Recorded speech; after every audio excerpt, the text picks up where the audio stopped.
नमस्कार दोस्तों। क्या टैक्स ऑडिट की डेट एक्सटेंड होगी? दोस्तों, ये सवाल आपके मन में भी आ रहा होगा। आज हम इस सवाल के बारे में जानने की कोशिश करेंगे कि भाई क्या टैक्स ऑडिट की जो डेट है 30 सितंबर 2022 क्या वो एक्सटेंड होगी। यदि होगी तो भाई आखिर उसके पीछे का रीजन क्या है, किस कारण से वो डेट एक्सटेंड होनी चाहिए। इन सभी सवालों के जवाब मिलेंगे आपको हमारी इस वेबसाइट indiantaxupdate.com पर, जिसका लिंक आपको डिस्क्रिप्शन बॉक्स में भी मिलेगा। दोस्तों, यहाँ पर आपको मिलते हैं नए नए टैक्स अपडेट्स, और साथ ही यदि आप चाहते हैं अपने सोशल मीडिया पर टैक्स अपडेट्स और ड्यू डेट्स को शेयर करना, तो ये हमारे सैंपल्स हैं। आप इस तरह के डिजाइन्स आप अपने सोशल मीडिया पर शेयर कर सकते हैं। ज्यादा जानकारी के लिए आप हमें कांटेक्ट कर सकते हैं। अब हम बात कर रहे थे कि भाई आखिर डेट बढ़ेगी, क्या डेट बढ़ेगी टैक्स ऑडिट की। तो दोस्तों, उसके लिए हम जाते हैं अपने ब्लॉग सेक्शन में, जहां पर हमने कहा है कि रिप्रेजेंटेशन, यहाँ पर हमारा एक ब्लॉग है, representation to extend due date of filing of income tax audit report. जी हाँ दोस्तों, यहाँ पर एक रिप्रेजेंटेशन दिया गया जिसमें बताया गया है कि भाई आखिर टैक्स ऑडिट की ड्यू डेट क्यों बढ़नी चाहिए। चलिए देखते हैं क्या रिप्रेजेंटेशन है और ये रिप्रेजेंटेशन किसने दिया है। तो दोस्तों, सबसे पहले मैं आपको बता दूं कि ये रिप्रेजेंटेशन जो दिया गया है वो दिया गया है AIFTP के द्वारा। जी हाँ दोस्तों, AIFTP ने ये रिप्रेजेंटेशन दिया है।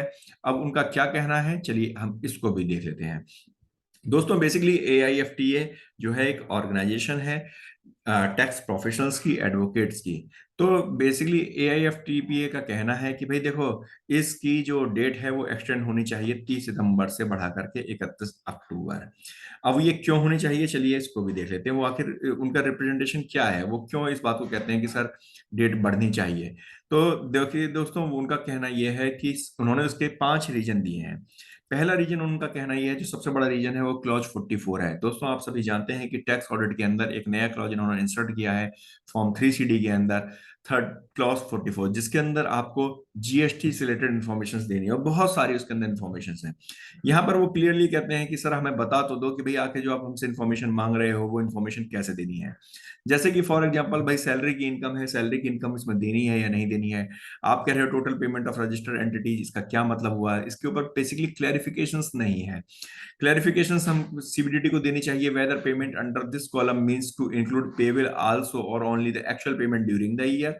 Further, it is also need to be clarified by the CBDT that payment under this column refer to include payment relating to purchase or expenditure incurred during the current year or any earlier year, also the advance payments of goods or service also। तो यानी मतलब बहुत सारे confusions हैं कि भैया payment का क्या मतलब है। पेमेंट का मतलब भैया एडवांस पेमेंट भी आ रहा है या नहीं आ रहा है, ड्यूरिंग द मंथ हम लोगों ने दिए हैं नहीं दिए हैं, सॉरी ड्यूरिंग द ईयर हमने जो पेमेंट किया उसकी बात कर रहे हो, या जो हमने खर्चे बुक किए हैं, यानी मर्केंटाइल सिस्टम होता है तो हम लोग खर्चे बुक करते हैं, तो क्या आप उसे पेमेंट मांग रहे हैं।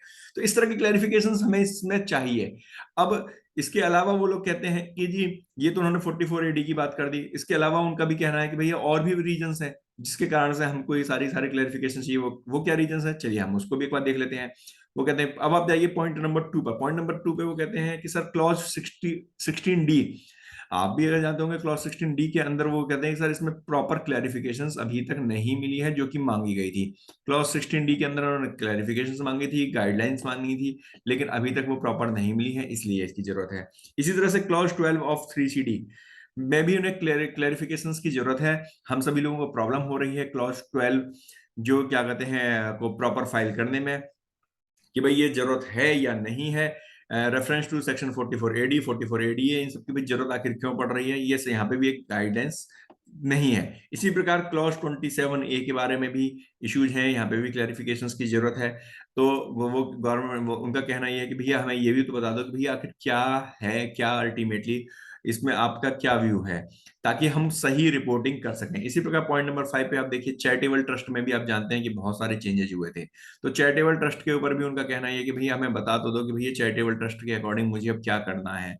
तो ये बेसिकली क्लैरिफिकेशंस की जरूरत थी, इसलिए उनका कहना यह है कि भाई जो डेट है वो अब 30 सितंबर से बढ़ा करके 31 अक्टूबर कर दी जाए। ये रिप्रेजेंटेशन दिया गया है, और ये अगर हम देखें तो इसी बहुत जेन्युइन रीजंस हैं। क्लैरिफिकेशंस चूंकि नहीं है तो डेट का एक्सटेंशन तो बनता है। बाकी इंतजार हम भी कर रहे हैं कि डेट एक्सटेंड होगी या नहीं होगी। आज जैसे ही डेट एक्सटेंड होती है हम आपको उसके बारे में इंफॉर्मेशन जल्दी से जल्दी प्रोवाइड कराएंगे। दोस्तों, आपको ये जानकारी कैसी लगी हमें कमेंट बॉक्स में कमेंट जरूर कीजिएगा, और चैनल यदि सब्सक्राइब नहीं किया तो इसे तुरंत सब्सक्राइब करें। धन्यवाद।